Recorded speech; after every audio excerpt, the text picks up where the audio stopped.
Baik, kita mulai saja. Assalamualaikum warahmatullahi wabarakatuh. Selamat pagi, salam sejahtera untuk kita semua. Yang terhormat Kepala Biro Pengadaan Barang dan Jasa Setda Prop Kaltim, Bapak Buyung Dodi Gunawan. Yang kami hormati Kepala Bagian Pengelolaan Layanan Pengadaan Secara Elektronik, Ibu Anik Nurul Aini. Yang kami hormati narasumber kita Manggala Informatika, Ahli Pertama Direktorat Sistem Pengadaan Digital LKPP RI, Ibu Alina Mahardika Puspa, dan seluruh peserta Zoom pada pagi hari ini, para pejabat pengadaan, pokja pemilihan, dan staf pendukung atau operator SPSE yang berbahagia. Puji dan syukur kita panjatkan kehadiran Tuhan Yang Maha Esa, karena berkat rahmat-Nya lah kita dapat berkumpul secara daring pada hari ini dalam acara pemahaman dan penyegaran peningkatan kapasitas pejabat pengadaan dan pokja pemilihan terhadap SPSE versi 4.5. Hadirin yang saya hormati, demi lancarnya acara pada hari ini, marilah kita panjatkan doa sesuai agama dan keyakinan masing-masing. Berdoa mulai. Berdoa selesai. Baik, hadirin selanjutnya mari kita dengarkan bersama sambutan dari Kepala Biro Pengadaan Barang Jasa, Bapak Buyung Dodi Gunawan, sekaligus membuka acara kita pada pagi hari ini. Kepada Bapak, waktu dan layar kami persilahkan. Terima kasih. Assalamualaikum warahmatullahi wabarakatuh. Terima kasih Mbak Nurul sama teman-teman di LPSE. Yang saya hormati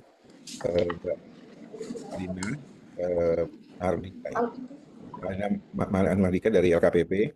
Salam kenal Mbak, saya Buyung dari KPUJ Kaltim.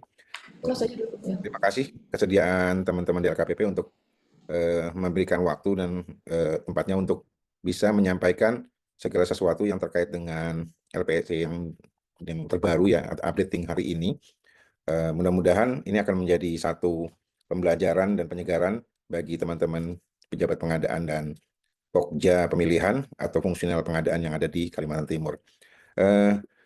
Kepada teman-teman pokja dan pejabat pengadaan, mohon disimak baik-baik, dicermati, terutama apalagi nanti saya dengar informasi bahwa ke depan bahwa aplikasi LPS ini juga akan diupdate ke versi yang lebih baru lagi dengan pengembang dari Telkom ya, mungkin nanti bisa dapat informasi dari Mbak Alina. Perlu disampaikan terutama untuk pejabat pengadaan bahwa sampai dengan hari ini paket pengadaan di Provinsi Kalimantan Timur khususnya untuk paket yang dilaksanakan oleh pejabat pengadaan itu non-tender dan non-airport juga langsung, terus pengadaan langsung dan pengadaan yang dikecualikan gitu ya. Ada 10.000 totalnya. Dengan rekor yang terbesar masih sama, ada di Dinas Pendidikan itu dengan jumlah paket 2.398. Kemudian di di Kehutanan yang ada 20 sekian, UPTD ada 1.427 paket. Kemudian ada pekerjaan umum ada 548, di Sekretariat Sekda ada 477, di Dinsos 359, Peternakan 351, Kelautan 350, Kominfo 294 dan seterusnya. Itu yang baru paket untuk yang non tender, mungkin sebagian juga ada paket yang dikecualikan jadi tidak mengurangi. Selanjutnya untuk paket yang e-purchasing itu total ada 7.316 paket.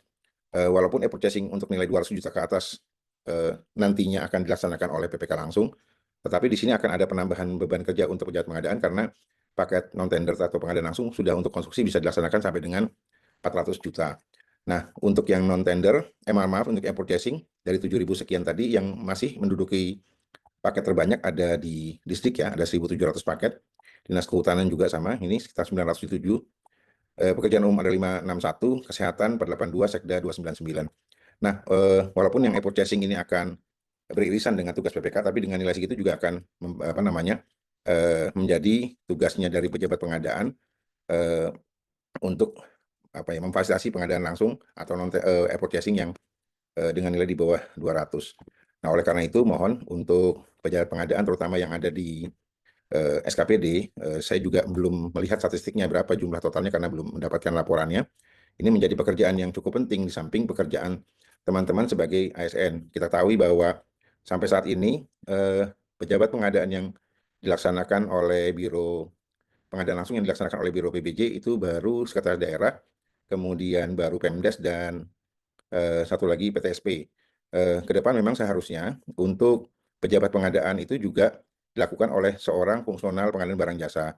Dan kami juga tetap mengundang teman-teman apabila memang pejabat pengadaan ini ingin bergabung di Biro PBJ ya silakan nanti kita dikomunikasikan karena dan akan juga ditugaskan sebagai pejabat pengadaan, karena memang kalau digabung dengan pekerjaan lainnya ini akan tentunya akan menyita waktu dan punya potensi untuk tidak diselesaikan dengan baik. Dan yang terutama begini Bapak Ibu teman-teman pejabat pengadaan yang di luar, pejabat pengadaan itu bukan PPK. Pejabat pengadaan juga ya pejabat pengadaan, bukan penerima serah terima. Seringkali bahwa fungsi perencanaan yang harusnya dilaksanakan oleh PPK itu juga dilaksanakan oleh pejabat pengadaan. Fungsi kontrak juga. Nah, oleh karena itu saya mengingatkan bahwa hati-hati dengan tugas itu, karena di situ ada konflik of interest, berarti nanti ada hal-hal yang memang rata-rata pengadaan langsung itu risiko maladministrasinya kecil ya, kesalahan administrasinya. Tapi kadang-kadang yang berbahaya adalah yang lain-lainnya, ada bila ada pelanggaran dan lain-lain. Sehingga penting buat teman-teman mengetahui itu. Mudah-mudahan apa yang dipelajari hari ini bisa menjadi suatu bahan penyegaran ya buat teman-teman untuk lebih baik kita dalam melaksanakan pekerjaan. Apalagi sekarang untuk nilai 50 juta ke atas pengadaan langsung itu wajib menggunakan LPSE. Apabila terdapat pengadaan langsung yang tidak menggunakan, ini suatu pelanggaran ya, dan mudah-mudahan ini juga akan ditindaklanjuti oleh BPKAD untuk pengadaan yang tidak dilakukan melalui LPSE juga akan berimbas pada proses pencairan. Kami berharapnya gitu untuk supaya juga semuanya akan tercatat. Sekali lagi terima kasih buat teman-temannya ya, teman-teman semua. Selamat belajar dan ikuti. Kemudian terima kasih buat teman Mbak Alina dari LKPP dengan mengucapkan Bismillahirrahmanirrahim. Penyegaran LPSE versi yang saat ini terbaru 4.5 secara resmi saya buka. Saudara. Baik, selanjutnya mari kita simak bersama paparan materi dari narasumber kita, Manggala Informatika, alih pertama Direktorat Sistem Pengadaan Digital LKPP RI, Ibu Alina Mahardika Puspa, sekaligus tanya jawab dan diskusi seputar pengguna SPSE 4.5 yang akan dimoderatori oleh JE Prakom Ahli Muda, Pengelolaan Informasi Pengadaan Barang dan Jasa, Ibu Sapariani Masud yang kami sayangi. Kepada Ibu Moderator, waktu dan layar kami persilahkan. Terima kasih Mbak Ferin yang signing simmering splendid. Izin, Assalamualaikum warahmatullahi wabarakatuh. Waalaikumsalam warahmatullahi wabarakatuh. Namo Buddhaya, salam kebajikan. Izin Bapak Kepala Biro PBJ, Bapak Buyung Dodi Gunawan yang baru saja mungkin harus meninggalkan ruang Zoom ini karena beliau masih ada agenda lainnya. Kemudian Ibu Kabak LPSE, Ibu Anik Nurul Aini, Pokja Pemilihan dan pejabat pengadaan yang hadir pada hari ini. Sebelum kita masuk pada materi kita pada hari ini, yaitu pemahaman, penyegaran, peningkatan kapasitas pejabat pengadaan dan Pokja Pemilihan terhadap SPSE 4.5, terlebih dahulu kami bacakan kurikulum vitae dari pemateri kita pada pagi hari ini. Pemateri kita pada pagi hari ini bernama Ibu Alina Mahardika Puspa. Beliau lahir di Sragen pada tanggal 10 Agustus 1995. Saat ini menjabat sebagai Manggala Informatika Ahli Pertama Direktorat Sistem Pengadaan Digital LKPP. Beliau menyelesaikan pendidikan formalnya pada S1 Teknik Telekomunikasi Institut Teknologi Bandung pada tahun 2016. Untuk pendidikan non-formal, beliau ada sertifikasi pengadaan barang dan jasa tingkat dasar, kemudian pelatihan ISO 27001 2013, sertifikasi ITIL Foundation, pelatihan kreatif konten, pelatihan Service Excellence, pelayanan prima, training of trainer bimbingan teknis LPSE.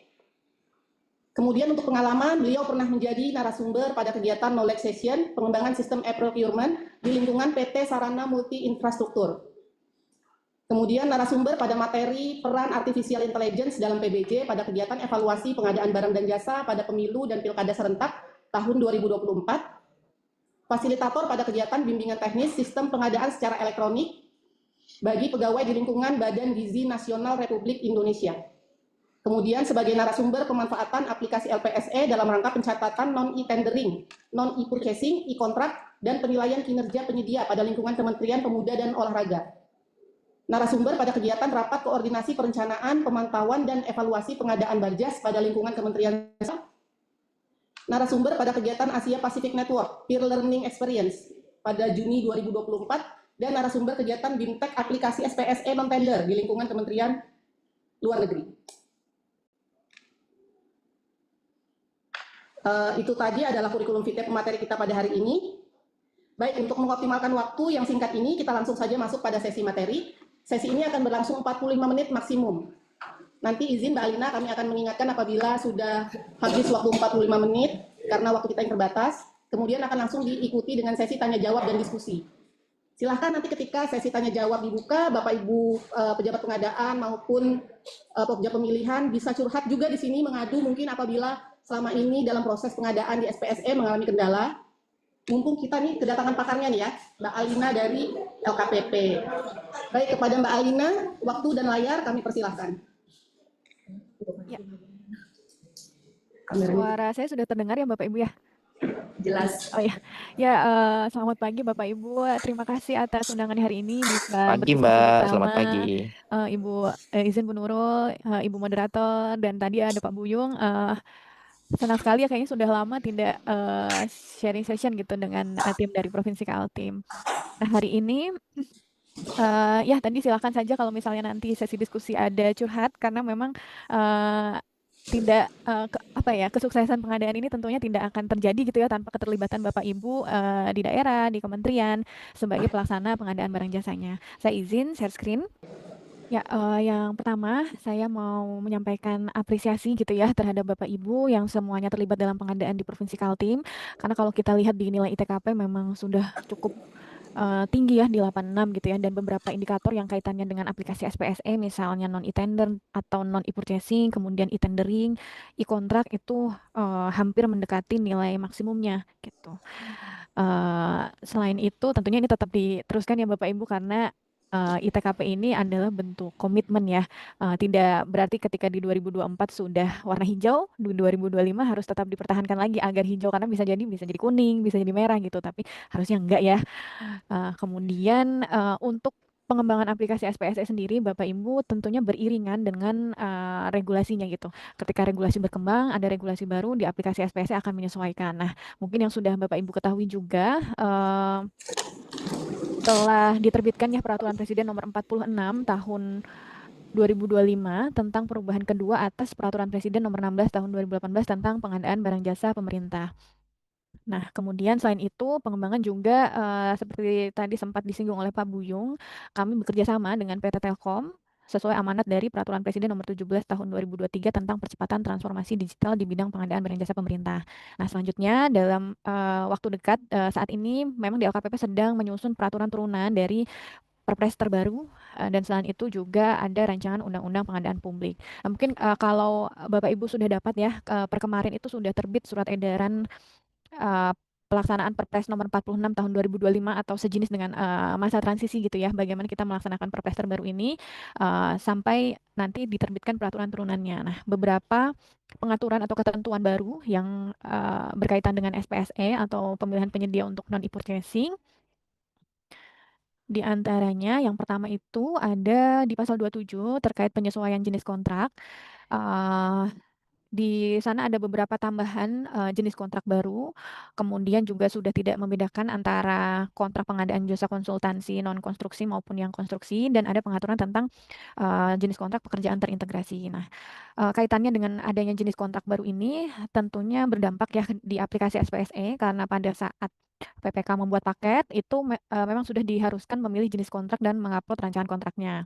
Nah, dalam hal gitu ya di aplikasi SPSE ini belum ada jenis kontrak yang mau dipakai, misalnya modifikasi putar kunci gitu ya, itu yang baru.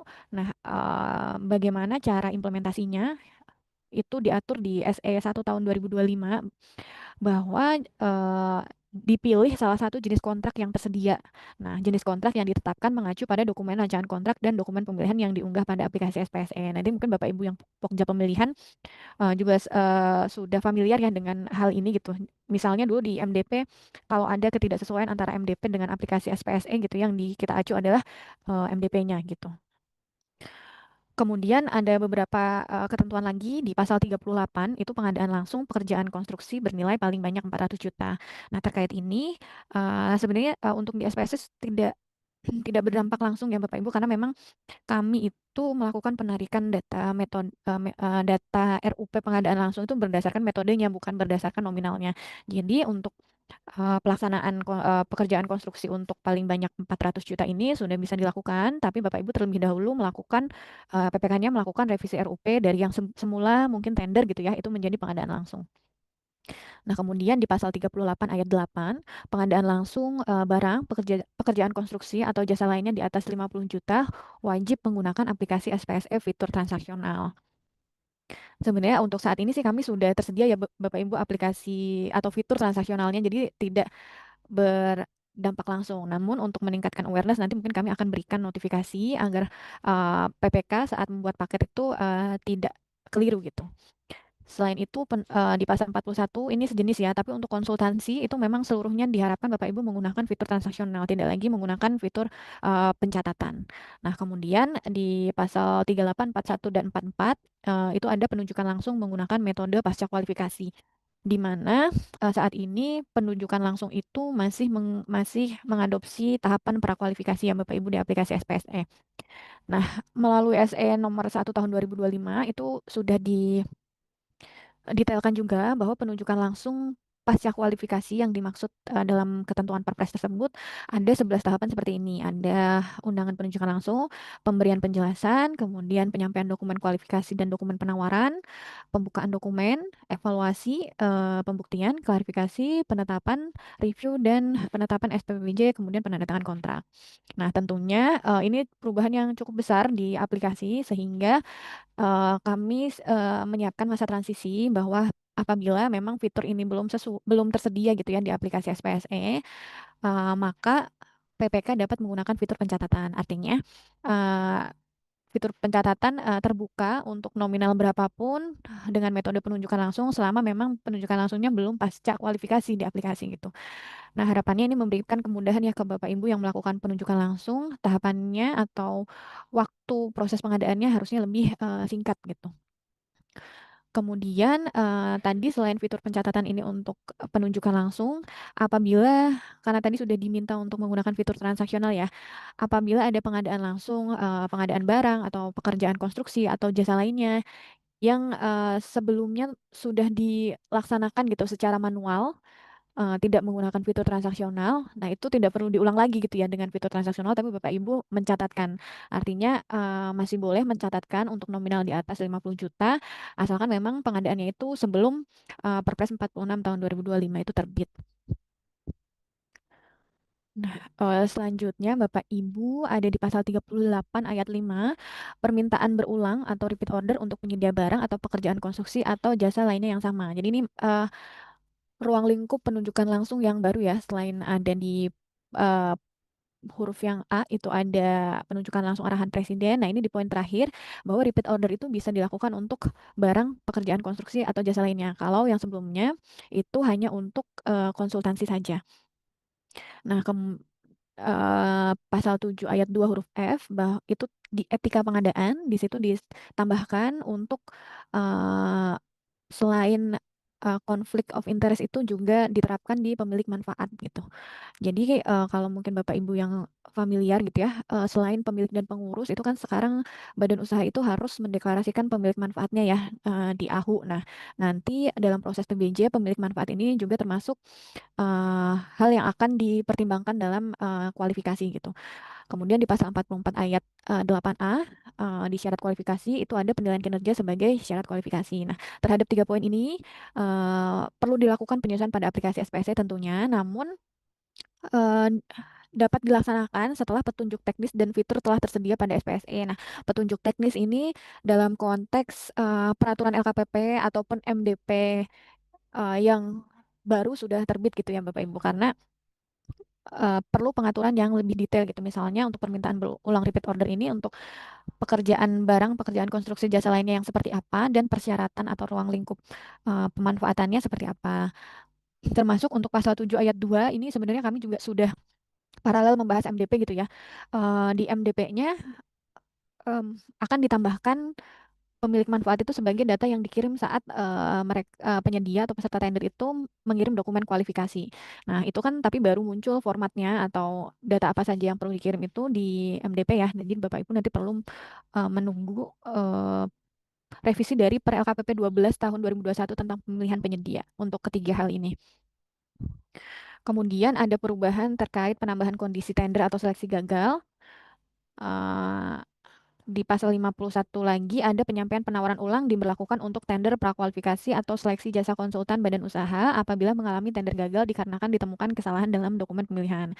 Kalau yang sebelumnya kan memang fitur ini hanya untuk apabila ada kendala atau gangguan teknis ya Bapak Ibu sehingga tidak ada peserta yang bisa menyampaikan penawaran. Nah, kalau di Perpres yang baru ini diberlakukan tapi ruang lingkupnya hanya untuk pra dan jasa konsultasi badan usaha dan syarat atau indikasi gagalnya itu karena ada kesalahan dalam dokumen pemilihan.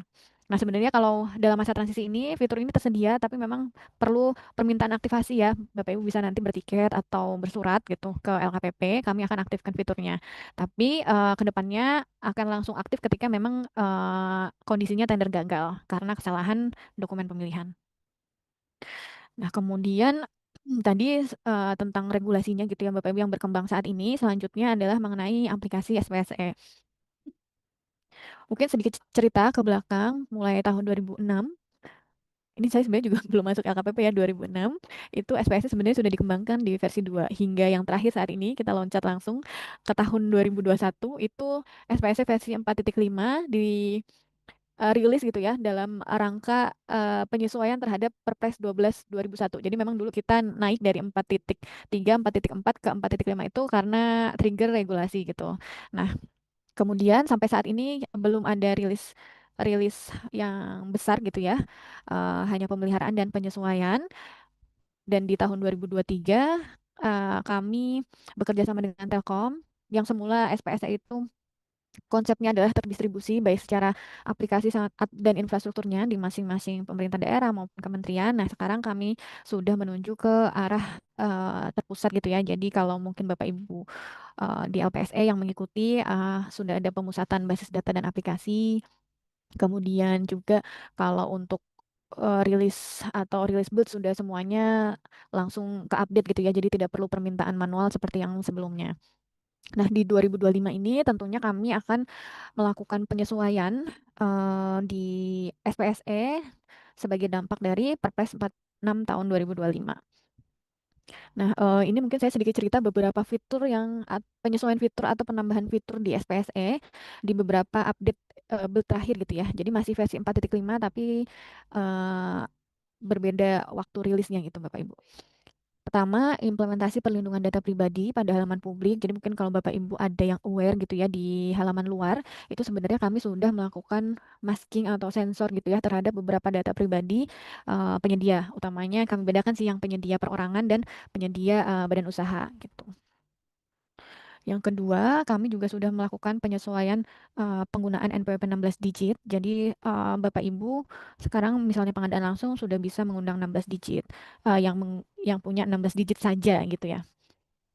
Kemudian kami menyesuaikan isian kolom pajak, default isian kolom pajak pada rincian HPS walaupun memang ini sedikit apa ya tricky gitu ya karena kami nolkan agar Bapak Ibu tidak terjadi kesalahan gitu ya. PPK menggunakan rumus yang lama untuk PPN yang sudah naik sebenarnya sudah 12%, tapi DPP-nya tidak 12/12 gitu, tapi 11/12.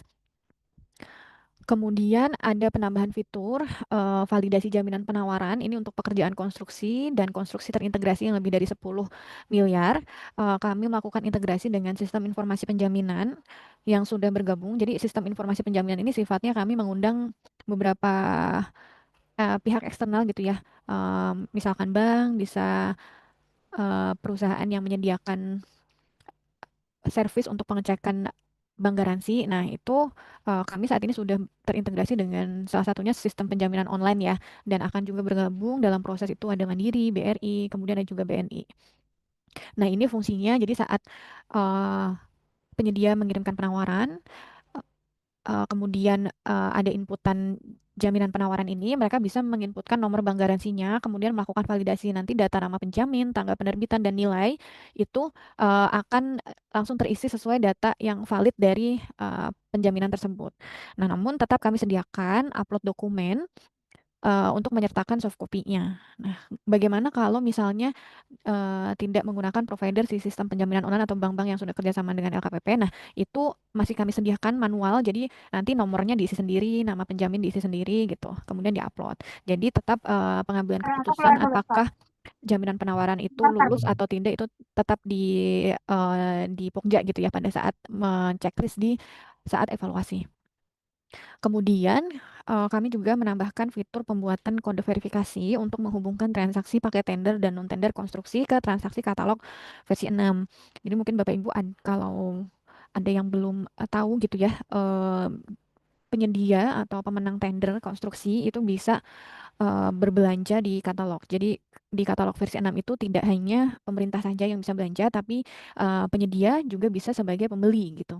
Nah, untuk menghubungkan data tender dengan data transaksi di katalog atau data e-purchasing-nya, nanti di SPSE ada kode verifikasi atau semacam token yang akan di-generate dan kemudian di-input oleh penyedia saat transaksi di katalog versi 6.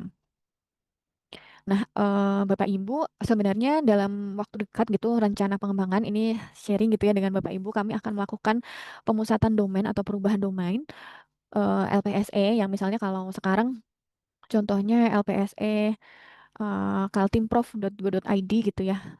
Nah, nanti rencananya akan kami pusatkan, jadi pengelolaan domain, kemudian SSL itu dari LKPP dan Telkom, misalnya di spse.inaproc.id garing jadi kaltimprof gitu. Jadi nanti semuanya alamat domainnya sama, tapi subdomain atau petnya yang berbeda. Kemudian dalam waktu dekat juga kami akan melakukan perubahan apa ya ini namanya UI UX, tapi sebenarnya tidak besar ya, tidak terlalu berubah karena kami hanya merubah eh, color palette gitu, palet warnanya karena aplikasi SPSE akan digabungkan gitu kalau Bapak Ibu sudah menggunakan Inaproc ya, akun Inaproc. Nah, kami akan berintegrasi dengan akun Inaproc, begitu juga dengan sistem pembayaran.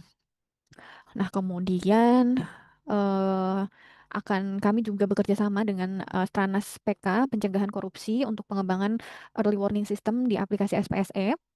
Kalau saat ini mungkin Bapak Ibu lihat gitu yang Pokja ya ada kesamaan pemilik, pengurus, kemudian tenaga ahli atau manajerial di SPSE. Nah, itu salah satu bentuk early warning system. Nah, ke depannya kami akan Stans PK itu dalam 2 tahun ya Bapak Ibu. Yang paling dekat itu menambahkan verifikasi kesamaan pemilik manfaat, kemudian menampilkan profiling penyedia ya, misalnya nih saat Pokja atau PPK Pokja melakukan penetapan pemenang, kemudian PPK menetapkan SPBBJ, kami sediakan profil penyedia. eh, Profil penyedia misalnya dia dalam 5 tahun terakhir sudah mengikuti berapa tender, berapa kali memasukkan dokumen penawaran, berapa kali ditetapkan sebagai pemenang, dan kinerja dari masing-masing pengalaman yang sudah selesai kontraknya di sistem gitu ya. Itu sebagai bentuk manajemen risiko ya, misalnya nanti ternyata pemenang yang ditetapkan itu secara evaluasi dokumen penawaran memang nilainya paling tinggi. Nah, tapi ternyata beberapa pekerjaan sebelumnya ada yang penilaiannya tidak terlalu maksimal. Nah, itu harapannya PPK bisa melakukan mitigasi risiko gitu. Bagaimana caranya untuk pekerjaan yang akan dikerjakan oleh penyedia tersebut sudah diantisipasi berbagai risiko yang akan muncul.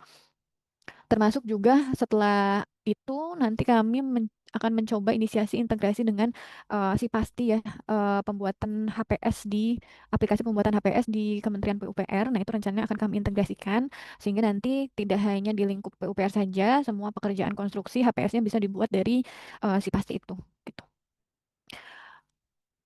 Ya, kurang lebih seperti itu. Ini coba saya share juga ke Bapak Ibu ya. Nanti rencananya mungkin di bulan ini atau di bulan depan akan kami rilis secara nasional gitu ya untuk redesign atau perubahan tema gitu. Semoga udah terlihat ya di Bapak Ibu ya. Jadi nanti akan ada landing page seperti ini, tapi ini masih dalam pengembangan. Nah, kita ketikkan instansinya gitu. Ini harusnya misalnya Kalimantan Timur. Nah, nanti akan muncul Kalimantan Timur, LPSE Provinsi Kalimantan Timur. Nah, habis itu ketika kita klik nanti akan diarahkan ke website LPSE yang sekarang gitu. Nah, nanti akan ada sedikit perubahan warna. Kalau Bapak Ibu mengikuti di katalog, nah ini diseragamkan gitu ya, warnanya merah, merah biru abu gitu. Tapi untuk fitur-fitur yang di dalamnya itu masih sama. Nah, paling dekat nanti perubahan fitur itu kaitannya dengan rilis ke penyesuaian Perpres 46 tahun 2025. Kira-kira untuk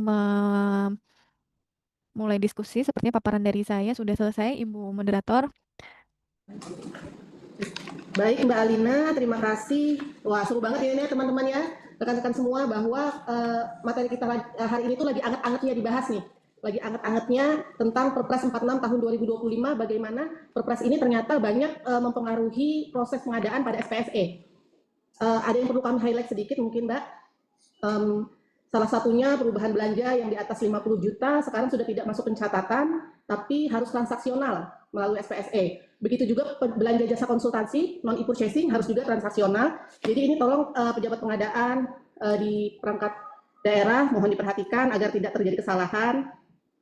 Kemudian ada juga penyesuaian pada SPSE dengan menambahkan fitur seperti penambahan jenis kontrak. Tadi ada kontrak berbasis kinerja, ada modifikasi putar kunci, kemudian fitur repeat order, penunjukan langsung melalui pasca kualifikasi, dan penambahan kondisi tender gagal. Mungkin ini nanti berarti LPSE Kaltim harus bersurat mungkin ke LKPP untuk pengaktifan tadi ya Mbak ya. Untuk fitur yang saat ini belum tersedia pada SPSE, tadi sudah dijelaskan oleh Mbak Alina, juga sudah terdapat solusi untuk selama masa transisi. Semoga fitur-fitur penyesuaian ini akan segera dilengkapi begitu, termasuk dengan petunjuk teknisnya, agar segera bisa diimplementasikan begitu. Kemudian ada juga integrasi dengan sistem pembayaran. Nah ini sepertinya angin segar gitu buat Kalimantan Timur Mbak, karena ini akan menjadi single entry gitu. Jadi teman-teman nggak perlu lagi kerja double, entry di sini, entry di sana begitu kan. Nah banyak sekali mungkin dampak terbitnya Perpres 46 ini. Oleh karena itu kami buka forum ini untuk sesi tanya jawab. Kepada Bapak Ibu dipersilahkan apabila ada yang ingin bertanya untuk dapat menekan tombol raise hand atau menggunakan fitur chat. Jadi bagi yang malu-malu kucing boleh lewat fitur chat. Silahkan, mungkin kami batasi dua penanya dulu. Sudah ada di chat. Ada. Oh ada. Silahkan Pak Edi Usman. Silahkan Pak. Pak Edi Usman. Ya Bu, bentar Bu. Silahkan dulu diperkenalkan dari OPD mana, kemudian pertanyaannya ya Pak ya. Baik Bu. Saya Edi Usmandani dari LPSE Kota Samarinda. Yang pertama Bu, setelah peralihan ini kan dari dulu kan tersebar ke di masing-masing LPSE, sekarang kan terpusat tuh. Nah yang akhir-akhir kami alami ini, penetapan Pokja itu sering double Bu. Ini sudah dalam minggu terakhir ini nih, ada beberapa yang masuk ke kami, itu penetapan Pokja itu jadi double orangnya. Jadi penetapan pemenang itu agak terhambat jadinya. Nah kami sudah laporkan di LPSE Support. Ya sedang berjalan juga. Terus kan ada dari penjelasan Ibu Alina tadi, mau di LPSE juga dilarikan ke Inaprok gitu Bu ya. Nah ini laporan kita ke Inaprok nih Bu. Tiketnya numpuk betul gitu lah. Cara ngatasinya tuh ya kayak apa ya, lambat lah ibaratnya itu. Jadi kita di daerah ini banyak terhambat Bu. Nah kalau rumah sakit kan obat, yang lain-lain lah kan yang dibelanja di katalog itu Bu. Demikian Bu dari saya, mungkin sekilas. Mohon maaf saya lagi di luar jadi belum bisa fokus gitu Bu. Cuma pertanyaan saya itu aja. Pertama tentang tadi itu Pokja dalam minggu-minggu ini menjadi double tuh, dari 5 Pokja bisa jadi 10 Pokja. Semua Pokja sudah mulai penetapan pemenang, tapi karena double terhambat jadinya. Kemudian yang kedua, gabung ke Inaprok ini laporan kalau ada gangguan itu lambat penanganannya Bu. Apa ini masih dalam tahap pengembangan atau bagaimana? Sementara itu aja Bu. Terima kasih Bu. Terima kasih Pak Edi Usman. Mungkin satu penanya lagi ya sebelum kita dijawab. Saya Ronald Bu, dari Dinas Sosial Bu. Silakan Bisa Bu? Pak Ronald.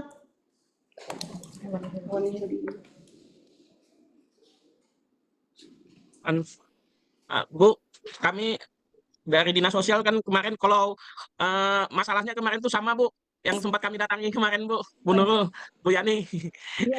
Dia tuh slow respon juga dari LKPP nih Bu. Nah itu yang pertama Bu. Lalu bisakah kami ini Bu untuk pejabat pengadaan Bu minta rangkuman kecil dari Perpres 46 tahun 2025 nih Bu dari LKPP untuk membuatkan rangkuman kecilnya lah supaya kita mudah memahami secara garis besarnya memahami Perpres 46 tahun 2025 Bu. Ya itu yang kedua Bu. Nah, yang ketiga nih Bu, kan ada yang Perpres 12 tahun 2021 itu ada yang hilang Kak Bu. Kalau bisa juga kami minta dibuatkan perbandingannya Bu. Untuk Perpres tahun 12 tahun 2021 dengan Perpres 46 tahun 2025. Jadi kami tahu yang mana yang hilang itu Bu. Mungkin itu habis itu Bu. Ini sama-sama yang kayak yang pertama tadi itu Bu. Kami slow respon tuh kebanyakan tiket itu nah Bu.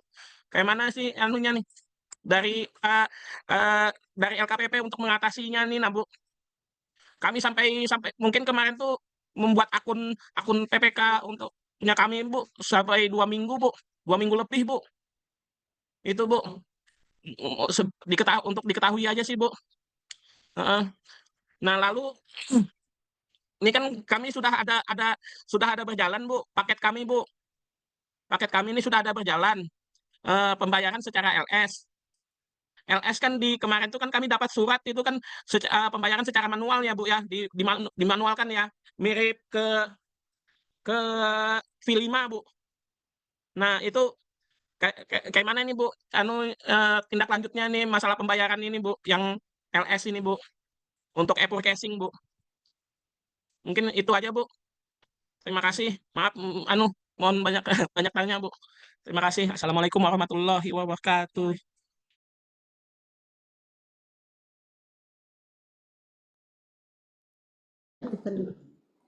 Baik, terima kasih. Ini kayaknya kalau Pak Ronald tadi banyak curhat ini Bu.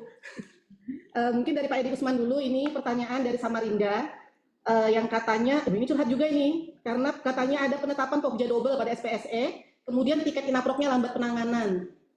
Kemudian ada Pak Ronald Dinsos, ini juga sama keluhannya, itu mengenai tiket yang lambat penanganan dari LKPP, khususnya untuk inaprok. Kemudian minta rangkuman kecil tentang Perpres 46 dan konsolidasi mungkin dari Perpres 12 dan 46. Kemudian ini sepertinya beliau ada pembayaran di luar sistem di V6, meskipun sebenarnya ini tidak dalam pembahasan kami hari ini ya, karena pembahasan hari ini harusnya fokus ke SPSE seperti itu. Cuman mungkin ya nggak apa-apa kalau misalnya Mbak Alina punya tanggapan mengenai hal ini boleh disampaikan. Terima kasih. Silakan Mbak Alina.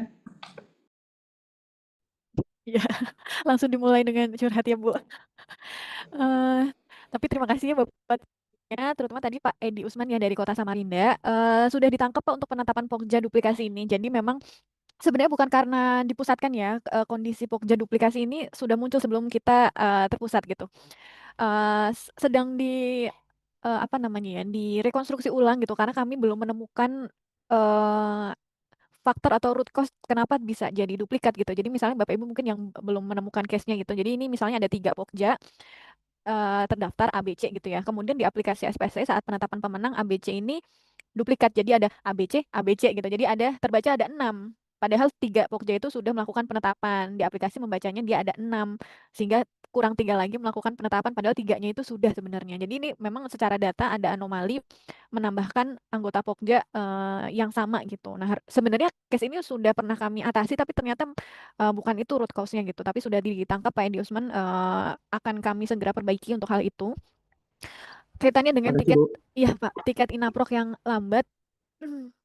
Tiket inaprok ini kaitannya dengan pendaftaran akun atau ini ya katalog elektronik e-purchasing di V6 gitu. Kami mohon maaf Pak, memang sedang kami koordinasikan gitu karena untuk inaprok ini memang kan baru rilis dan banyak sekali laporan permasalahan gitu ya untuk pembuatan akun karena tahapannya melibatkan integrasi dengan berbagai pihak, salah satunya Dukcapil gitu ya, data Dukcapil. Kebanyakan sih memang di verifikasi profil itu mengalami kendala atau request-request perubahan, tapi tentunya hal ini sudah kami eskalasi gitu ya, bahkan udah antar pimpinan hal ini sudah dikoordinasikan agar performa gitu dari layanan Inaprok yang sudah bekerja sama dengan Telkom ini harusnya bisa lebih baik dari sebelum adanya percepatan transformasi digital atau yang existing kita menggunakan LPSC support gitu. Nah, kalau nanti misalnya SPSE sudah bergabung ke Inaprok, itu kebetulan karena saya PIC pengembangan SPSE, itu merupakan salah satu hal yang sudah saya wanti-wanti gitu ya dari sekarang gitu. Karena SPSE itu jauh lebih besar daripada katalog elektronik gitu ya, secara transaksi, nominal transaksi, metode pemilihan, pihak-pihak yang terlibat itu jauh lebih banyak. Jadi harapannya kalau tidak bisa menangani gitu ya, tidak menyediakan personil dari Telkomnya belum siap untuk rilis atau menggabungkan diri, memang kami akan tahan gitu. Mending kita jalan yang sekarang gitu ya dengan sistem yang lebih reliable dulu gitu. Jadi hal-hal ini sebenarnya bukan kami tidak tahu ya Bapak Ibu sudah tahu dan sedang coba disolusikan bersama dengan rekan-rekan dari Telkom. Untuk tadi lanjut ke yang Pak Ronald gitu ya. Ada juga yang akun Inaprok 2 minggu. Memang Bapak Ibu udah 2 minggu ya. Saya akui sendiri nih 2 minggu. Ada yang 1 bulan, ada yang 3 bulan gitu. Itu udah datanya udah kita eskalasi semua, kita publish gitu ya. Maksudnya eh, kita ini nggak sendirian gitu. Maksudnya ini bukan LKPP aja, ini ada Telkom juga yang harusnya kasih perhatian karena mungkin mereka tidak bertemu langsung gitu dengan Bapak Ibu, tapi kan dari LKPP juga yang setiap hari menerima keluhannya gitu. Terus untuk yang Pak Ronald dari Dinas Sosial terkait konsolidasi dan rangkuman kecil. Kalau konsolidasi sepertinya nanti saya coba kirimkan ya. Sepertinya sudah ada kalau konsolidasi. Tapi untuk yang rangkuman kecil khusus Perpres 46 nanti coba saya tanyakan dulu ke rekan-rekan di Puslat ya, biasanya sudah menyediakan gitu. Atau mungkin bisa PPT-nya ya, PPT untuk perubahan-perubahan di Perpres 46. Mohon maaf kalau untuk yang pembayaran LS di luar sistem, saya tidak berkewenangan untuk menjawab gitu ya, takutnya salah juga, kurang update. Cuma itu untuk mengatasi juga karena integrasi sistem pembayaran kan belum sepenuhnya berjalan di katalog versi 6. Jadi agar tidak memutus transaksi atau transaksinya gantung, maka diperbolehkan untuk pembayaran LS di luar sistem gitu.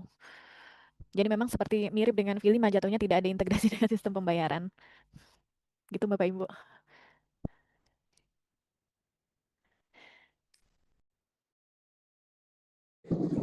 Oke, tadi jawaban untuk Pak Edi Usman dan Mas Ronald dari Dinsos. Sekarang kita persilahkan ini Pokja andalan kita ini Mas Irwan Iskandar sudah raise hand ini. Silakan Mas Irwan. Mas Irwan, Iya, ya, terima kasih Bu Yani silakan. untuk yang unyu-unyu.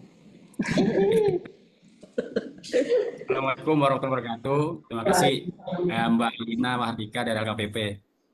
Ya, saya ada 2 nih Mbak yang terkait di aplikasi ya.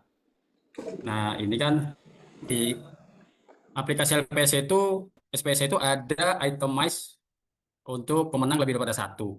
Nah, apakah di pekerjaan konstruksi itu dapat kita laksanakan, Mbak? Itemize itu saya pernah melaksanakan, tapi untuk pengadaan barang saja. Nah, saya mau coba, kira-kira konstruksi ini bisa nggak, Mbak? Ini kan terkait dengan konsolidasi kan, Mbak? Konsolidasi dalam hal pelaksanaan tendernya itu dijadikan satu, tapi kontraknya akan nanti menjadi beberapa pemenang kan gitu.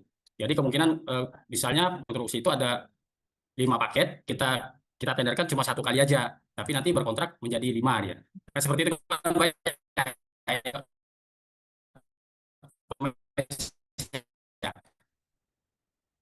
6/2025 RO itu untuk jasa konstruksi kan sudah, pekerjaan konstruksi sudah bisa juga sudah Mbak ya.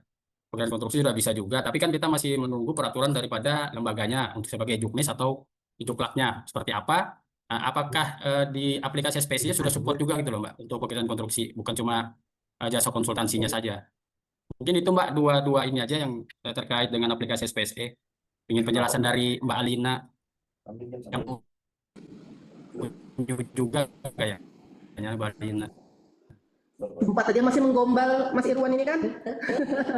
Baik, selanjutnya kita beri kesempatan dulu kepada Bapak atau Ibu ini Sopar Sarumpayat, UPTD Sapal Manggar. Silakan. Kedengaran suara saya Bu ya? Kedengaran Pak. Kasih. Selamat siang buat Ibu moderator dan juga narasumber. Terkait integrasi antara aplikasi SPSE dengan aplikasi Sikap. Terkadang kita susah mencari penyedia-penyedia yang kita inginkan untuk melakukan suatu kegiatan karena aplikasi Sikap ini kadang-kadang error, Bu. Jadi ketika kita masuk ke aplikasi Sikap ini, ternyata penyedia-penyedia yang kita butuhkan datanya tidak lengkap di aplikasi Sikap. Jadi mohon kepada pihak SPSE atau LKPP melakukan sosialisasi terhadap penyedia-penyedia supaya data-data mereka ada di aplikasi Sikap, sehingga kita dengan mudah pengadaan untuk melakukan undangan terhadap penyedia yang high quality lah, seperti itulah Bu. Terima kasih Bu. Itu dulu yang pertama Bu. Yang kedua nanti Bu. Baik. Ini berarti ada tabungan ya, masih pertanyaannya. Siap Ibu. Baik Mbak Alina, ini ada pertanyaan dari Mas Irwan Iskandar yang kami cintai. SPSE untuk pemenang lebih dari 1 untuk konstruksi. Kemudian untuk RO, repeat order untuk konstruksi menunggu juknis apakah sudah support. Kemudian dari Pak Sopal Sarumpayat tadi, aplikasi Sikap seringkali data penyedia tidak lengkap, jadi tidak mendapatkan penyedia yang high quality begitu maksudnya. Terima kasih. Silakan Mbak Alina. Termute ya Mas. Enggak, Mbak Alina nyanyi. Ya, oh ya, udah ya. Izin Pak Irwan tadi ya, untuk itemize untuk pekerjaan konstruksi atau repeat order, saya jawab dulu yang repeat order ya Pak. Jadi untuk yang repeat order, selain konsultansi itu memang menunggu per LKPP 12 2021 revisiannya gitu ya. Nah nanti misalnya revisiannya udah keluar nih, per LKPP-nya, ketentuan RO untuk barang pekerjaan konstruksi jasa lainnya seperti apa. Nah tapi apakah di aplikasi langsung pas per LKPP-nya keluar itu langsung ada pilihannya. Nah itu nanti akan ada kembali ke bagian yang jika belum tersedia, karena RO ini mengacunya ke penunjukan langsung pasca kualifikasi ya.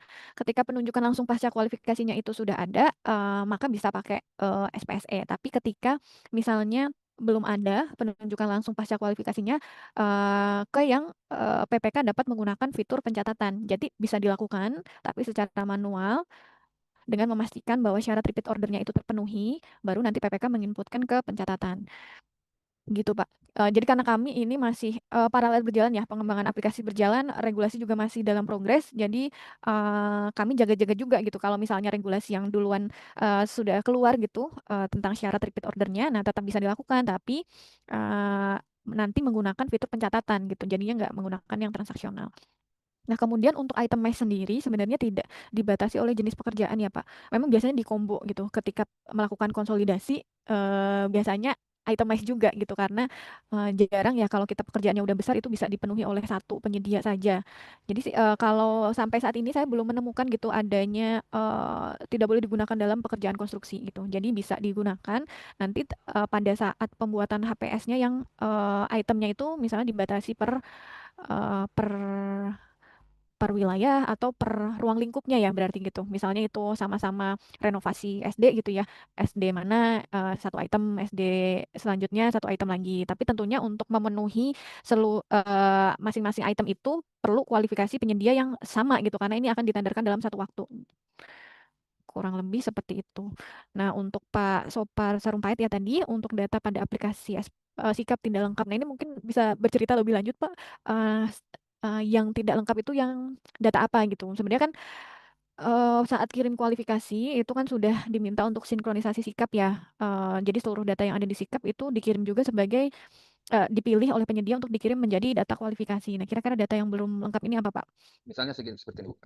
Misalnya ketika kita melakukan undangan pengadaan langsung terhadap penyedia, kita memeriksa pada waktu verifikasi itu, kita lihat di aplikasi Sikap, ternyata di aplikasi Sikap itu tidak dicantumkan apa yang sudah ada data mereka. Secara manual mereka punya. Jadi ketika kita melakukan misalnya pencarian di aplikasi Sikap, mohon divalidasi atau pihak terkait yang bisa memvalidasi penyedia ini supaya lengkap di aplikasi Sikap mereka tentang data daripada penyedia seperti itu, Bu. Jadi ini case-nya ini ya penyedia yang di pengadaan langsung ya Pak. Jadi Hmm. sebenarnya udah yang diundang itu ternyata yang si A ini data Sikapnya masih banyak yang kosong gitu ya. Iya. Padahal dia udah diundang. Jadi butuh waktu Artinya kan, lagi untuk mengisi. iya, kita simalakama Bu untuk melakukan apakah ini bisa diloloskan atau tidak. Ternyata secara real memang mereka punya apa yang kita butuhkan, secara elektronik mereka tidak mencantumkan data mereka gitu loh. Terima kasih Bu. Ya. Iya Pak, diterima masukannya. Berikut tadi jawaban untuk Mas Sopar Sarumpait dengan Mas Irwan Iskandar. Sekarang kita buka dulu untuk yang kolom chat. Sudah ada 2 pertanyaan masuk, Mbak. Dari Pak Suhendri, UPTD KPHL Balikpapan.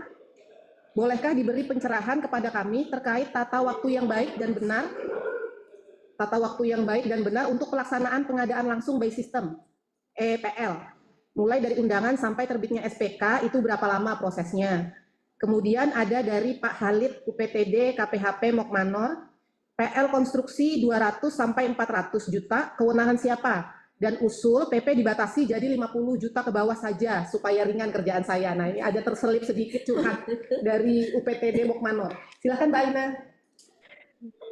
Ya, untuk yang Pak Suhendri ya Pak, sebenarnya memang secara regulasinya pengadaan langsung itu dia tidak punya ini ya, batasan waktu yang harus dipenuhi seperti proses tender. Jadi kalau misalnya waktu yang baik dan benar itu memang sangat fleksibel sekali. Misalnya Bapak Ibu menyelesaikan pengadaan langsung secara transaksional itu dalam 3 hari, ya itu logikanya ya masuk juga sebenarnya kan, karena misalnya pekerjaan untuk bukan pekerjaan yang kompleks ya, katakanlah ini bukan pekerjaan konstruksi yang 400 juta itu, misalnya ini hanya jasa lainnya gitu ya, di bawah dinilai 60 juta, sangat wajar gitu ya kalau misalnya itu bisa selesai dalam 3 hari. Tapi dikembalikan lagi ke kompleksitas pekerjaannya. Kira-kira dalam menyusun dokumen penawaran untuk PL tersebut, penyedia butuh waktu berapa lama? Kalau yang tadi misalnya, yang sempat saya sebutkan, ini misalnya jasa lainnya perorangan gitu, saya rasa tidak perlu waktu yang lama gitu ya untuk, bisa upload dokumen penawaran. Tapi sekiranya itu karena sekarang pengadaan langsung udah sampai 400 juta ya untuk konstruksi, nah itu bisa disesuaikan lagi gitu, serumit apa atau sekompleks apa pekerjaannya. Jadi, ini Pak Hendri bisa ini ya, berinovasi sendiri gitu kira-kira dalam mengukur kompleksitas pekerjaan ini, seperti apa, termasuk dalam proses evaluasinya kira-kira sebagai pejabat pengadaan butuh berapa lama ya gitu. Cuma nggak ada patokan, rigidnya gitu, misalnya kalau tender, diumumkan harus 5 hari gitu kan, kalau di PL kan tidak seperti itu. Ya, kemudian untuk Pak Khalid, kalau pengadaan langsung itu kewenangan pejabat pengadaan, Pak. Jadi, nilainya berapapun itu memang ditugaskannya ke pejabat pengadaan dalam proses pemilihan penyedia. Kalau yang baru itu kan Pokja pemilihan itu masuknya ke e-purchasing ya, e-purchasing, non pembelian langsung. Nah, kalau untuk pengadaan langsung itu tidak ada perubahan siapa yang melakukannya, tetap melibatkan PP dalam proses pemilihannya, berapapun nominalnya, gitu. Jadi mohon maaf Pak, tidak bermaksud memberatkan pekerjaan gitu ya. Jadi, 400 juta memang masih di pejabat pengadaan, gitu. Bu Yani, saya sedikit Bu Yani. Silakan siapa ini yang raise? Ronald kayak ini? Ini Bu Yani. Iya. Silakan Mas Ronald. Sedikit lagi Bu, sedikit aja Bu. Minta waktu Bu. Silakan. Banyak kok. Jadi Bu Bu Alina, yang pertama satu Bu, untuk mengupload SSUK dan SSKK di e-purchasing e-katalog versi 6 Bu, itu batas muatannya itu cuma 1 mega Bu. Padahal yang kami scan itu 10 mega Bu. Jadi tidak cukup Bu. Mohon kalau bisa dibesarkan itu Bu muatannya itu Bu. Untuk SSUK, syarat-syarat umum kontrak dan syarat-syarat khusus kontrak itu Bu. Sedikit betul muatannya itu Bu. Itu yang pertama Bu. Nah yang kedua Bu, untuk e-purchasing yang untuk paket sudah kami selesaikan itu, kan untuk menyelesaikannya tuh ngirim tiket lagi ke pusat bantuannya tuh Bu. Pusbannya tuh Bu. Jadi gimana tuh Bu untuk menyelesaikannya? Kalau kami di e-purchasing yang di MBIS sudah banyak selesai Bu. Tapi yang di e-purchasing ini gimana kami Bu menyelesaikannya Bu? Ya dengan cara cepatnya Bu. Oh Terima iya. kasih Bu. Itu tadi Mungkin upload SSUK dan SSKK ya Pak? Iya. Size-nya Iya Bu. terlalu kecil ya? Size-nya 1 mega aja itu Bu. Oh ya. Ya Pak. Muatannya itu 1 mega aja Bu. Kami nyeken itu 10 mega Bu. Udah cukup Bu. Untuk dokumen kelengkapannya aja Bu, itu batasnya cuma 5 mega Bu. 5 mega. Sedangkan scan kami ini muatannya gede-gede terus Bu. Kadang kami Sudah pernah coba kompres belum Pak Ronald? Sudah pernah coba kompres belum? Kompres file. Sudah Bu, makanya kami pakai kompres. Kalau maksud saya kan kami ini kan sekali scan ini kan, Dimas kompres. Iya, sudah dikompres kami. Memang kan cari solusi sendiri lah Bu. Ya tapi mungkin itu sebagai info aja lah Bu. Kita Bu. Supaya enak langsung gitu nah Bu. Oke. Ya, terima kasih Bu. Ya, terima kasih Bu. Terima kasih Mas Assalamualaikum. Ronald. Ini kami lanjutkan dulu ke Pak Jakaria, UPTD KPHP Manubar. Silakan Pak Jakaria. Ya, terima kasih Bu atas waktu yang diberikan. Ini hanya pertanyaan dari kami, teman kami Swendri ini Bu, masalah tata waktunya itu. Kan dari upload penawaran sampai ke penandatangan, apakah boleh kita di hari libur ya Bu ya, lewati tanggal-tanggalnya begitu, pelaksanaannya itu, misalnya kena tanggal hari merah atau hari Minggu, apakah boleh atau tidak di tata waktunya itu Bu? Itu aja Bu, terima kasih. Assalamualaikum. Waalaikumsalam warahmatullahi wabarakatuh. Baik, Mbak Alina, ini tadi ada tambahan mungkin masukan aja dari Pak Ronald, ketika mengupload SSUK dan SSKK ini katanya filenya batasnya terlalu kecil, tapi untuk Pak Ronald mungkin kami beri masukan, mungkin bisa dikompres beberapa kali, nggak apa-apa. Kemudian untuk pembayaran di luar sistem ini kembali sebenarnya tidak dalam kapasitas kita di hari ini, karena hari ini kita sebenarnya membahas SPSE, tapi mungkin karena Mbak Lina bekerja di LKPP, siapa tahu ada tanggapan sedikit mengenai hal tersebut. Kemudian itu tadi ada dari KPHP apa tadi ya? KPHP Manuber itu tentang bolehkah itu tadi kan kalau dari kata Mbak Lina boleh bebas. Apakah boleh di tanggal merah atau hari libur seperti itu? Monggo silahkan Mbak Lina jawabannya. Ya Pak, memang tidak diatur secara eksplisit Pak, cuma menganut kita memang hari kalender diakui, tapi jatuhnya itu tetap harus di hari kerja ya. Jadi misalnya evaluasi gitu ya, Bapak lakukan Sabtu Minggu, berakhirnya di Senin pagi gitu ya. Atau kalau penandatangan kontrak, sepemahaman saya memang harus hari kerja Pak. Jadi mungkin yang bisa diakalin gitu ya, maksudnya kalau bisa mempercepat ya di bagian uploadnya penyedia diminta Sabtu Minggu itu masih bisa gitu, tapi untuk kitanya di sisi PP-nya melakukan evaluasi, selesainya tetap di hari kerja, penandatangan kontrak juga di hari kerja begitu Pak. Ini. Berarti mundur sini nanti. Oke, berarti di hari kerja Mbak ya, anunya gitu. Oh. Karena kita kadang-kadang pas dapat ngatur waktu ini pas kena hari, biasanya kita pakai 1 minggu pas kena nanti merah kita lewati, gitu aja nggak apa-apa Mbak ya, dengan hari merahnya itu ya. Iya, yang penting mulai dan berakhirnya di hari kerja Pak. Oh, intinya di hari kerja ya Mbak ya. Iya. Oke, makasih Mbak ya. Assalamualaikum. Halo, Assalamualaikum. Saya di UPT PSKW. Oh, silakan Ibu Mai. Mau tanya ini, saya bukan pejabat pengadaan, tapi saya ingin dapat pengalaman dari ini. Untuk aplikasi ini, untuk menyangkut belanja jasa individu, gimana caranya prosesnya untuk PSE baru. Terus tadi itu ada pembahasan dari Mbak Alina, bahwa di aplikasi yang selanjutnya ini ada bisa melakukan pengawasan dari BPK ya? Atau pengawasan pemeriksaan gitu ya? Ya, mohon penjelasan selanjutnya. Makasih. Ya, tadi Pak Edi Usman ya terkait personil PPK atau PP yang cuti apakah masih bisa klik di SPSE dan katalog. Sebenarnya kalau dari aplikasi sih tidak membatasi ya Bapak Ibu login itu tidak divalidasi apakah Bapak Ibu cuti atau tidak. Cuma mungkin untuk proses ini ya akuntabilitas dari dokumen-dokumen yang sifatnya kontrak dan yang lainnya, saya rasa sih harusnya pada saat Bapak Ibu tidak cuti ya dilaksanakannya, karena kan definisi cuti kan memang sudah off kerja gitu. Nanti kaitannya dengan proses audit juga sebenarnya. Cuma sepertinya ini masih bisa di Bapak Ibu konsultasikan sebenarnya ke bagian pembayaran ya, karena kan kita sistemnya belum terinterkoneksi gitu antara Bapak Ibu cuti, dokumen kontrak, dokumen pengadaan itu kan sifatnya masih terpisah-pisah ya. Kalau kita bicara idealnya pasti harusnya kalau cuti ya tidak bekerja gitu kan. Cuma kan mungkin ada suatu kondisi Bapak Ibu harus melaksanakan pengadaan ketika cuti gitu. Cuma mungkin batasannya bisa dieksplor lagi apakah boleh berkontak saat cuti. Kalau mungkin sekarang bisa gitu ya, karena kita belum ada validasi kemana-mana Bapak Ibu cuti atau tidak gitu.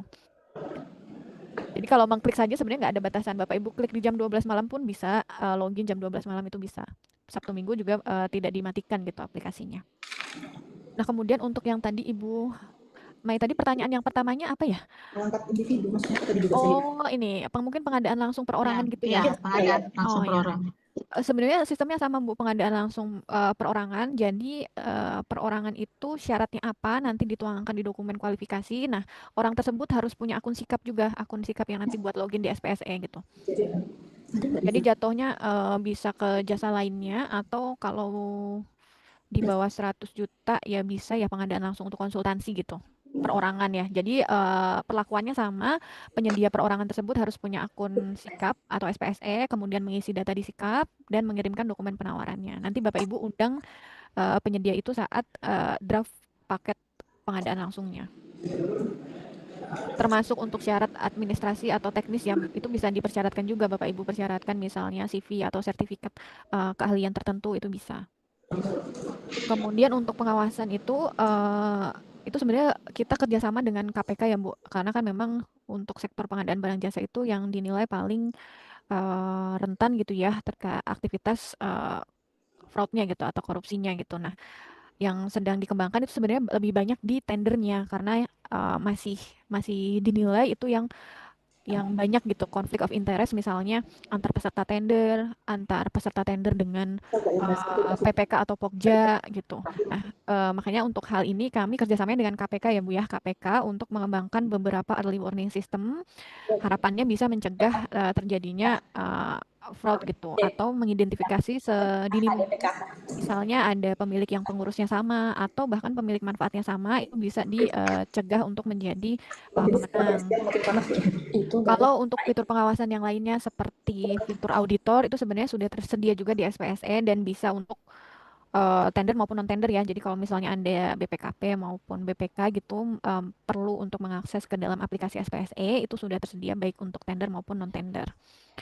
Kurang lebih seperti itu. Makasih banyak, Lina. Baik, itu tadi jawaban untuk Ibu dari PSKW tadi. Ini juga kalau untuk pemeriksaan memang kami juga sudah melakukan ya untuk agar pemeriksa itu bisa masuk ke SPSE, itu sudah dilakukan untuk saat ini, Bu. Cuman mungkin tidak terintegrasi dengan sistem manapun seperti itu.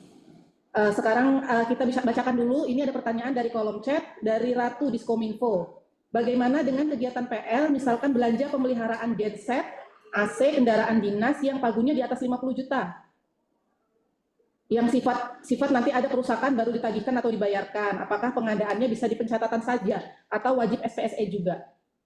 Itu dari Ibu Ratu, kemudian ada lagi dari Bapak Andi Didi Afriyadi. Apakah dengan keluarnya SE LKPP nomor 1 tahun 2025 tentang PL konstruksi sampai dengan 400 juta sudah bisa dilaksanakan? Ini maksudnya mungkin yang 400 juta sudah tidak di Pokja lagi itu ya Mbak ya? Baik, terima kasih Mbak Alina, silahkan dijawab. Ya, izin Bu tadi untuk pertanyaan pemeliharaan genset atau AC atau kendaraan dinas nilai pagunya di atas 50 juta yang sifatnya nanti ada kerusakan baru ditagihkan atau dibayarkan. Kalau memang secara nominal itu di atas 50 juta memang harus menggunakan transaksional Bapak Ibu. Tapi ini berarti kan apa namanya? Kita adaptasinya justru mungkin di jenis kontrak ya. Jadi pemeliharaan itu ditagihkannya satuannya apa gitu. Jadi Bapak Ibu tetap kontraknya itu nilai misalnya SPK gitu ya, nilainya di atas 50, tapi nanti kan pasti ada perubahan ya di akhir masa kontraknya gitu. Misalnya kontraknya itu 3 bulan atau 6 bulan. Nah, nanti kan ada revisi kontraknya dengan nilai yang sesuai realisasinya. Nah, itu bisa direvisi RUP lagi, nanti disesuaikan di situ di nilai kontrak. Ada addendum kontrak kalau di non tender itu. Kemudian untuk apakah dengan keluarnya SE keputusan LKP nomor 1 tahun 2025 sudah bisa dilaksanakan? Sudah Pak, silakan dilaksanakan. Dilaksanakan. Iya, maksudnya dieksekusi. 400 juta itu bisa dengan pengadaan langsung. Bapak Ibu revisi dulu ya RUP-nya karena kan sebelumnya pasti untuk 400 juta itu kan masuknya ke metode tender. Nah, sekarang diganti ke pengadaan langsung. Nanti kalau sudah direvisi RUP-nya bisa PPK melakukan pembuatan paket pengadaan langsung transaksional. Kemudian yang melaksanakan nanti PPK pilih pejabat pengadaannya. Jadi ini yang melaksanakan pejabat pengadaan. Baik, terima kasih Mbak Alina. Kita lanjutkan lagi. Tadi sudah raise hand cukup lama. Ini Pak Ridwan dari DPKH. Silakan Pak Ridwan. Terima kasih. Assalamualaikum warahmatullahi wabarakatuh. Waalaikumsalam warahmatullahi wabarakatuh. Izin bertanya para sumber terkait Inapro. Posisi saat ini kami sedang mengadendum KPA. Nah, di statusnya itu belum berubah ke KPA yang baru. Nah, sementara paket pekerjaannya ini sudah mau dibayarkan. Metodenya LS. Nah, apakah tetap kami proses di luar sistem atau menunggu di Inapropnya berubah dulu KPA-nya? Itu yang pertama. Yang kedua, yang pertama tadi kami sudah mengirimkan tiket ya terkait adendum KPA, namun masih dalam antrian. Yang kedua, terkait nama paket di Inaprop, itu kan kalau sudah jadi surat pesanan, nama paketnya nggak ada, yang ada nama tipe barang, jenis barang. Nah, maka nama paketnya itu seperti di versi 5 kan sesuai dengan RUP. Yang keluar nama paketnya kan sesuai RUP. Nah, di versi 6 ini nggak ada. Yang keluar itu nomor surat pesanan, seperti itu. Dan yang ketiga, untuk pengadaan langsung, apakah kita boleh SKP-nya, Bu? Bukan SKP-nya, nilai SKP-nya, sisa kemampuan paketnya. Pengadaan langsung aja. Pengadaan langsung apa? Apakah boleh? Kita boleh menilai. Ini itu aja, Bu. Terima kasih. Assalamualaikum warahmatullahi wabarakatuh. Baik, satu lagi ya penanya ini Edo Santra Dijaya. Pak Edo Santra Dijaya, silakan Ya, Pak. ya Bu izin. Saya pejabat pengadaan di Dinas Diskominfo Kaltim. Jadi mau konfirmasi aja di Perpres terbaru ini Bu, apakah betul bisa dikatalog untuk jasa konsultan gitu? Kalau bisa tuh ada kriteria khusus atau enggak gitu, Pak? Apakah cuma boleh perorangan atau badan usaha gitu? Mungkin itu, Bu. Terima kasih. Baik, Mbak Alina, ini kayaknya pertanyaan dua penanya ini lebih ke e-procasing ya sebenarnya ya.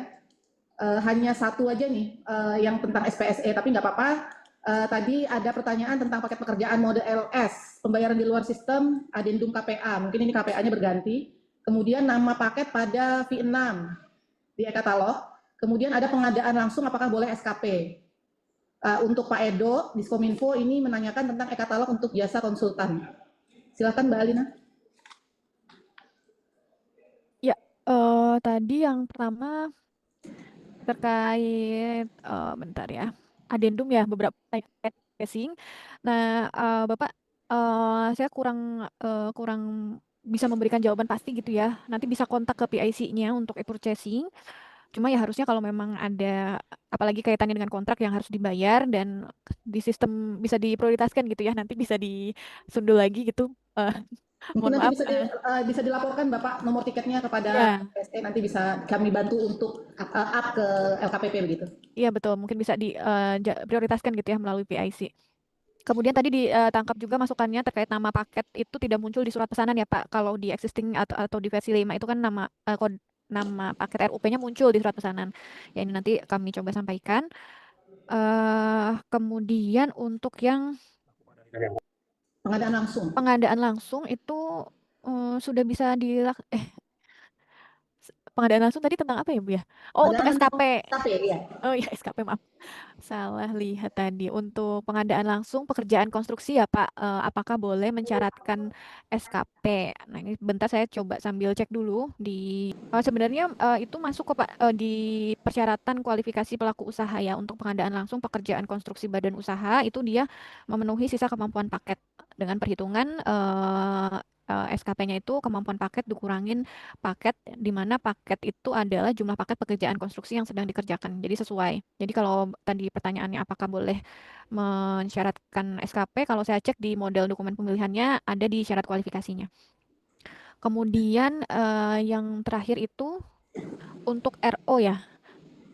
Bukan, ini e-katalog jasa konsultan kayaknya. Oh, e-katalog jasa konsultan itu dia termasuk ke dalam klausul yang perlu petunjuk teknis dan fiturnya harus tersedia dulu di katalog Pak. Jadi untuk sekarang saya belum bisa memberikan informasi lebih lanjut karena memang itu sedang dikaji gitu ya, paket-paket mana yang akan diberikan kewenangannya ke Pokja untuk melakukan proses e-purchasing-nya gitu. Jadi sementara itu belum tersedia, Bapak Ibu masih menggunakan skenario yang lama yaitu melibatkan PPK dan PP. Kurang lebih seperti itu Pak. Jadi nanti ini menunggu turunannya Pak. Dan masih dalam pembahasan. Baik, itu tadi jawaban untuk Bapak Edo dari Diskominfo. Kami lanjutkan lagi ke kolom chat. Ini ada dua pertanyaan lagi dari Pak Didi, KPHP Belayan. Izin bertanya, di instansi kami ada paket pemeliharaan kendaraan roda 4 dengan jenis kendaraan berbeda seperti Toyota dan Mitsubishi dengan alasan kendaraan masih baru sehingga dilakukan langsung oleh dealer resminya, tidak dilakukan secara transaksional. Bolehkah hal ini dilakukan? Kemudian pertanyaan kedua dari Edward, UPTD Sapal Muara Badak Sebulu. Untuk pengadaan langsung pada saat proses negosiasi bisa ditambah fitur cetak hasil negosiasi sehingga bisa dilihat perubahan RAB penawaran menjadi RAB hasil negosiasi. Oh, mungkin Pak Edward ini sekedar masukan saja nih ya, bukan pertanyaan. Silakan Mbak Alina. Ya mungkin ini kalau mungkin Bapak Ibu di ruang diskusi ini ada yang punya pendapat juga ya. Ini kan terkait pemeliharaan kendaraan roda 4. Pertanyaannya nilainya berapa dulu, mungkin ya kalau masih di bawah 50 juta sebenarnya ini bisa masuk ke pencatatan gitu ya, tidak ke transaksional. Tapi kalau misalnya ini modelnya kayak yang tadi ada pemeliharaan AC atau genset gitu ya, mungkin bisa disetahunkan gitu dengan nilai kontrak sekian. Nah nanti tapi realisasinya itu diadendum lagi kontraknya sesuai dengan satuan yang diklaim gitu. Kalau misalnya gitu kayak contoh yang mudah kan bisa kita catering setahun kan gitu ya. Tapi kan pada saat mau kegiatan kita misalnya di HPS awal klaimnya 30 pack setiap kegiatan gitu ya. Tapi kan pada saat kegiatan belum tentu 30. Nah, kita klaim 25. Nanti dia akan dibayar 25. Nah, di akhir kontrak sebelum kontrak berakhir itu di adendum kontraknya sesuai dengan realisasi dari packs yang kita klaim selama setahun itu. Bisa gitu juga Bapak Ibu implementasinya gitu. Nah, kalau kayak gitu kan kalau di atas 50 juta ya masuknya ke transaksional. Sepertinya kalau Toyota dan Mitsubishi gitu harusnya tidak tidak kesulitan untuk bergabung gitu ke ekosistem pengadaan secara elektronik. Nanti mungkin bisa Biasanya masih dilakukan ada aja. garansinya itu, Bu. Setahun, Bu. Kalau pemeliharaan mobil itu, Bu. Iya, atau tadi juga yang jadi saya pertanyaan karena mungkin mobil baru, apakah pemeliharaan ini itu beli putus tanpa pemeliharaan atau terpisah atau seperti apa ya? Kalau Kalau termasuk di baru dalam biasanya ada garansinya, Bu. iya, kalau termasuk dalam pembelian barunya kan ini bukan paket yang terpisah ya dari transaksi, misalnya pembelian mobilnya itu e-purchasing gitu ya, sudah include Iya. di e-purchasingnya. Kami aja ada sampai ada ganti oli aja, ada masih, Bu. Ganti oli gratis itu. Izin Mbak Alina, ini masih ada satu lagi yang tadi dari Muara Badak Sebulu untuk pengadaan langsung pada proses negosiasi. Bisa ditambah fitur cetak hasil negosiasi sehingga bisa dilihat perubahan RAB penawaran menjadi RAB hasil negosiasi. Mungkin bisa ditanggapi masukan dari Bapak Edward UPTD Sapal Muara Badak Sebulu. Silahkan. Ya, terima kasih Pak masukannya. Ini sebenarnya masukan yang bagus. Sebenarnya di tender ya, itu kan ada proses negosiasinya juga. Nah, di sana sih sudah per item. Nah, nanti mungkin ini akan kami terapkan juga di non tender. Jadi selain cetak harga penawaran juga bisa cetak hasil negosiasi gitu ya Pak. Ya, diterima masukannya. Baik, selanjutnya mungkin kalau di kolom chat sepertinya sudah habis pertanyaannya. Kita tunggu lagi. Ada masih satu ya? Masih ada satu. Silakan Mas Roni, tolong dikirimkan ya karena saya nggak boleh di Arif ya.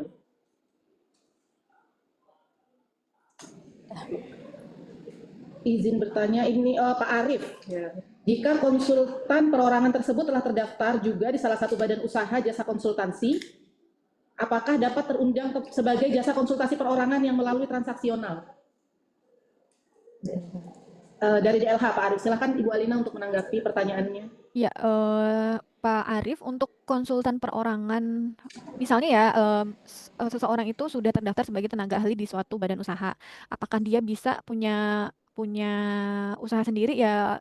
Sepertinya jawabannya bisa gitu ya.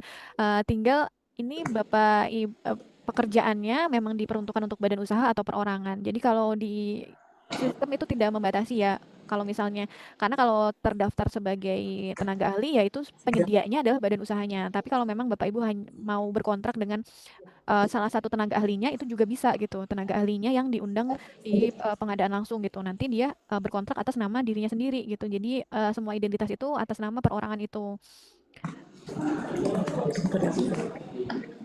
Sudah. Sudah kan? Sudah. Oke, itu tadi dari kolom chat sepertinya sudah habis. Untuk penanya mungkin ini ada lagi Pak Sopar Sarumpait tadi raise hand kembali. Silakan Pak Sopar. Ya Bu, untuk melanjutkan pernyataan tadi Bu. Siap. Biasanya Bu kan kalau misalnya keluar peraturan Perpres tentang PBJ, ada keluar peraturan turunannya, pedoman pelaksanaannya melalui Perlem sebagai lembaga yang melakukan pedoman pelaksanaan terhadap Perpres tersebut. Itu kapan rilis? Yang kedua Bu, saya sering melihat salah satu faktor gagalnya pekerjaan itu di lapangan akibat ketidakmampuan finansial penyedia. Alangkah baiknya dibuatkan fitur-fitur kemampuan finansial penyedia di aplikasi Bu. Tentunya kemampuan finansialnya bisa kita lihat berkala. Ketika sudah melakukan pekerjaan bisa 3 bulan, apakah finansialnya itu tetap masih ada pada penyedianya, Bu? Sehingga hal-hal yang tidak diinginkan untuk mangkraknya sebuah pekerjaan bisa diatasi. Itu aja kisaran saya, Bu. Ya, ya Pak. Sekarang sih masih on progress ya Pak penyusunannya. Ini kebetulan juga di hari yang bersamaan kita ada rapat revisi MDP-nya gitu. Kalau kapannya saya belum bisa memberikan kepastian waktu gitu ya, karena kebetulan kalau Perlem yang pemilihan penyedia itu kan 5.000 lembar ya Pak, 8.000-an. Jadi kemungkinan akan agak lama, makanya keluar surat edaran itu untuk memfasilitasi masa transisi ini. Terus kaitannya tadi dengan masukan kemampuan finansial, ya Pak, beberapa waktu yang lalu kami juga sudah ada diskusi ya sebenarnya untuk melakukan atau melihat kemampuan finansial penyedia itu kira-kira indikatornya apa saja gitu, karena tidak bisa lihat dari satu indikator saja, tapi memang harus bekerja sama dengan pihak-pihak lain seperti bank atau pemberi garansi, kemudian di Kementerian Keuangan dan yang lainnya. Cuma ini isunya sudah sampai sih Pak di kami gitu. Izin sudah terjawab ya Bapak Sopar tadi. Ada lagi kami beri kesempatan lagi, mungkin karena masih ada waktu sedikit. Apabila masih ada yang mau bertanya, silakan Bapak. Silakan gitu. diperkenalkan dulu ya Bapak ya, karena tidak raise hand, jadi mohon diperkenalkan diri dulu. Pak Ridwan tadi Bu, diperkenalkan. Silakan Pak Ridwan. Ya, ini terkait metode kompetisi sama negosiasi, Bu. Apakah ini masih tetap menjadi pilihan atau dibatasi dengan nilai? Mungkin itu aja, Bu. Terima kasih. Ya Pak, izin ini e-purchasing ya Pak. Jadi memang selama belum keluar revisi peraturannya, Bapak masih mengacu yang lama, di mana kalau yang lama kan tidak ada pembatasan nilai ya Pak. Jadi masih berlaku yang existing, untuk kedepannya seperti apa itu masih dalam diskusi. Mungkin sekaligus ini ada ya di kolom chatnya ya, dari Pak Disbun, Bapak Ibu atau Disbun, mohon info kenapa akun SPSE 4.5 tidak terintegrasi dengan e-purchasing versi 6.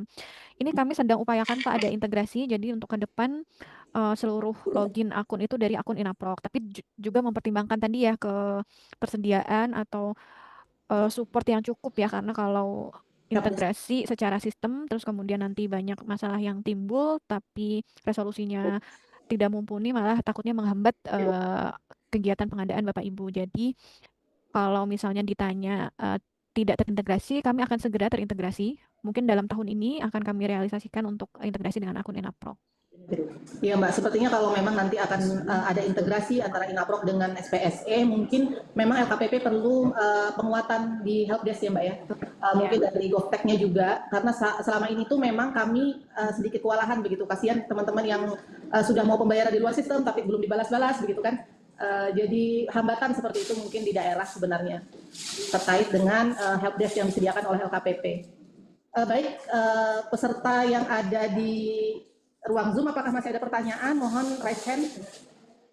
Ini Agus Sugianto. Oh ya, ini ada nih Bu dari Pak Agus Sugianto. Oh ada, ini ada dari kolom chat. Mohon petunjuk apakah nilai belanja di atas 50 juta wajib belanja lewat LPSE meskipun belanjanya bertahap atau tidak sekaligus. Silakan Mbak Lina. Iya Pak, kalau nominalnya di atas 50 memang wajib menggunakan LPSE atau mungkin Bapak Ibu bisa transaksikan lewat e-purchasing gitu ya, pilihannya kan ya. Kalau nggak lewat SPSE pengadaan langsung mungkin bisa ke e-purchasing. Dan tidak melihat ke jenis kontraknya ya, ini murni ke nominalnya gitu. Kemudian itu ada juga dari Mas Rizky UPTD Pasir, mohon izin, apakah jika belum ada jawaban terkait pembayaran di luar sistem, kami boleh melakukan pembayaran karena kebutuhan penyedia? Oh ini tentang e-purchasing juga. Ini memang banyak terjadi nih Mbak Alina nih. Pertanyaan ini banyak juga masuk ke helpdesk-nya LPSE begitu, tentang pembayaran di luar sistem. Mungkin Mbak Alina meskipun bukan dalam konteks itu hari ini, tapi mungkin ada tanggapan. Silakan Mbak Alina. ya, kalau saat ini kan memang pembayaran di luar sistem diperbolehkan ya Bapak Ibu ya. Jadi kalau menurut saya sih selama memang jangan sampai menghambat gitu ya adanya sistem yang harusnya membantu ya, memudahkan gitu, harapannya tidak menghambat. Jadi kalau memang terpaksanya di luar sistem ya silakan dilakukan di luar sistem selama mengikuti prosedurnya ya. Harus, kalau tidak salah ya, ke update terakhir itu memang harus lapor dulu ya dari PPK ke pusat bantuan ya. Nah itu masalahnya di pusat bantuannya itu yang kasihan teman-teman ini lama gitu. Jadi penyedianya sudah ngamuk-ngamuk minta dibayar, tapi tiketnya belum dijawab seperti itu. Iya Bu, ini kami juga terakhir kali dapat laporan itu ada 2.000 ya, 2.000. Terkait itu pembayaran di luar sistem saja ya, belum masalah yang lain gitu. Iya betul. Makanya mungkin hari ini banyak pertanyaan kita ini seputar V6 juga, karena memang di V6 juga ini sepertinya masih banyak kendala yang dihadapi oleh LKPP dan teman-teman GovTech seperti itu ya. Iya. Baik, ada lagi pertanyaan baik di kolom chat maupun melalui raise hand, silakan Bapak Ibu dipersilakan. Di chat ada belum masuk. Pembayaran di luar sistem dan belum melakukan pembayaran di luar sistem. Sudah. Ada dari Pak Andi Didi, apakah negosiasi pada pengadaan langsung konstruksi bisa dilakukan? Wajib dilakukan. Negosiasi pada pengadaan langsung konstruksi. Silakan Mbak Alina. Ya sebenarnya kalau pengadaan langsung sendiri kan memang ada tahapannya klarifikasi teknis, harga, dan negosiasi ya. Klarifikasi teknis dan negosiasi harga.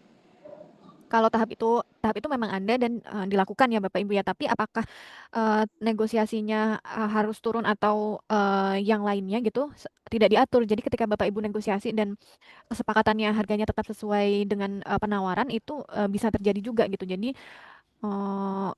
wajib dilakukan karena memang ada tahapannya ya, klarifikasi teknis dan negosiasi harga. Jadi tahapan itu memang harus dilalui. Baik, mungkin ada lagi Bapak Ibu, silakan raise hand apabila masih ada pertanyaan atau mungkin ada keluhan selama proses pengadaan dalam SPSE. Tidak ada lagi ini? Sudah tidak ada ya. Mungkin itu saja kali ya Mbak ya. Mungkin karena di sini memang sudah mendekati waktu istirahat, jadi sudah pada ngantuk ini mungkin. Baik, terima kasih Bapak dan Ibu. Demikian tadi materi dan diskusi kita pada hari ini. Sepertinya SPSE ini kedepannya akan terus berkembang, baik itu integrasi maupun pengembangan menyesuaikan dengan aturan yang ada saat ini. Oleh karena itu diskusi dan materi seperti ini akan ada terus mungkin kedepannya nanti Mbak Alina menyesuaikan dengan pengembangan pada SPSE di LKPP. Dalam kesempatan kali ini kami juga mengucapkan terima kasih kepada Bapak dan Ibu yang telah hadir, terutama untuk narasumber kita Ibu Alina dari LKPP. Demikian dari saya, mungkin saya kembalikan kepada Mbak Ferin selaku MC, silakan. Ya, terima kasih kepada Ibu Alina Mahardika Puspa selaku Manggala Informatika Ahli Pratama Direktorat Sistem Pengadaan Digital LKPP RI, dari Ibu moderator kita Ibu Sapariani Masud yang kami cintai. Dengan berakhirnya pemaparan materi dan tanya jawab, maka berakhir juga acara kita pada hari ini. Terima kasih juga kami sampaikan kepada para hadirin yang masih bertahan hingga selesai acara kita pada siang hari ini. Kami ingatkan kembali bagi peserta yang belum mengisi presensi agar dapat segera mengisi absensi kehadirannya di kolom chat. Baik, kalau gitu saya tutup acara ini. Terima kasih. Assalamualaikum warahmatullahi wabarakatuh.